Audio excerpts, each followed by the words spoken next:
past, one of the issues has been that charter school operators give their money to or hire a management firm to operate the school, and a lot of times that's where the trouble is getting the public records. Does your bill do anything to require the management companies? I didn't see it explicit on your release.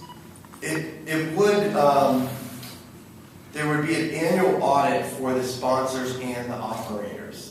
So it would get to every level of these charter schools, so that if a parent, when they brought their kid into that school, if they wanted to find out where those public dollars were going, they would be able to find those things out. It's a very simple request to ask where the public dollars are going, to ask when the board meetings are, to ask what time they start. It's very simple things that we're not being able, no one's being able to get to that information. So yes, all of that would be addressed, and if there are little ways that they would, that these operator sponsors would still try to hide behind certain privacy laws, we would address that in this bill. And hopefully we can just get it in the pipeline that Senator Sawyer said. Do either of you want to add to that? Well, it does require that non-public operators and non-public sponsors of community schools comply with public records pertaining to all records that deal with the management and sponsorship of these schools. So we certainly think it's a significant step in the right direction of requiring these folks to have greater disclosure requirements. You know, as Senator Sawyer said, this isn't the first time you've proposed this, and you've got an all-Republican majority in the House and the Senate. So, I mean, realistically, isn't this kind of DOA?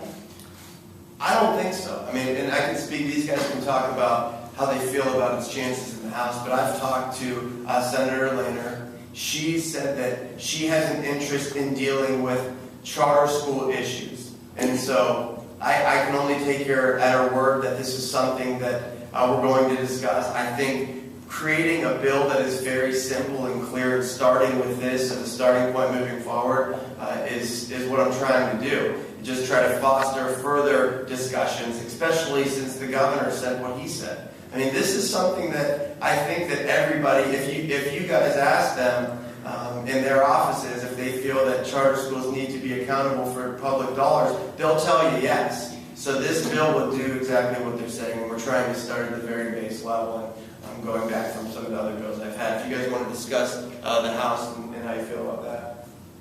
Let me say this. Sometimes it takes a while for ideas to meet the right conditions. And not only is this a time, we cannot give up this fight to do what's right. But beyond that, operators of quality charter schools, and there are some very good ones, if they have nothing to hide, then why worry about it? And if I were an operator of a charter school that was succeeding, I would want to support this to get the bad actors out of the game so it brings credibility to all.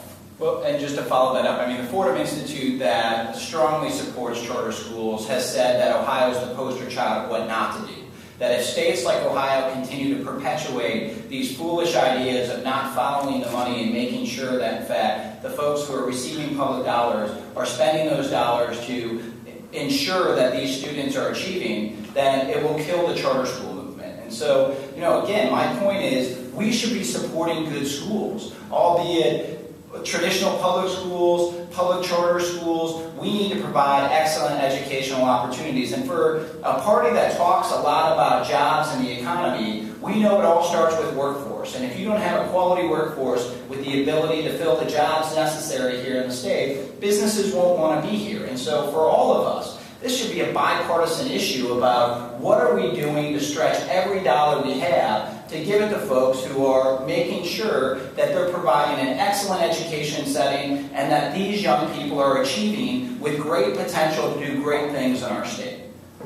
And everybody down here talks about, well, every kid needs an opportunity to succeed. We have to get every child the best opportunity to grow and to become a productive member of society in the state of Ohio. But we're not doing that right now. And so people we have to get people to act rather than just continue to talk about this. And so that's where we're at with the bill. Other questions?